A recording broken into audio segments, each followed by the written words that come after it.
ఇప్పుడు నీకు 10 ఏళ్ళు వచ్చాయి కాబట్టి మనం కొన్ని స్మాల్ రూల్స్ ఫాలో అవ్వాలి. ఎలాంటి రూల్స్ అమ్మా?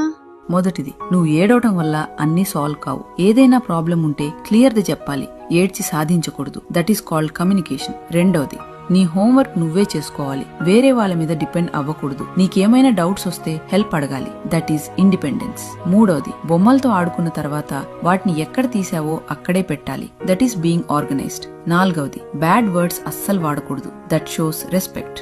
ఐదవది, నువ్వు తప్పు చేసినప్పుడు మనస్ఫూర్తిగా క్షమాపణ చెప్పాలి. That is responsibility.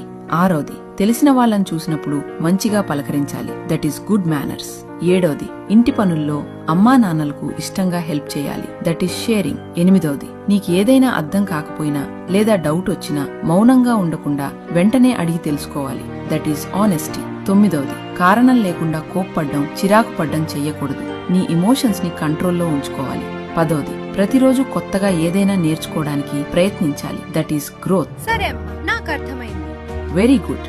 ఇవాళ ఈ రూల్స్ స్ట్రిక్ట్ గా అనిపించొచ్చు, కానీ రేపు మీ పిల్లల భవిష్యత్తుకు ఇవి చాలా అవసరం. బాల్యంలో నేర్పే క్రమశిక్షణే జీవితంలో బలంగా మారుతుంది. ఈ చిన్న పాఠాలు గొప్ప జీవితాలను తీర్చిదిద్దగలవు. ఈ మెసేజ్ ని పిల్లలను పెంచుతున్న తల్లిదండ్రులకు షేర్ చేయండి. నెక్స్ట్ ఏ టాపిక్ మీద వీడియో కావాలో కామెంట్ చేయండి.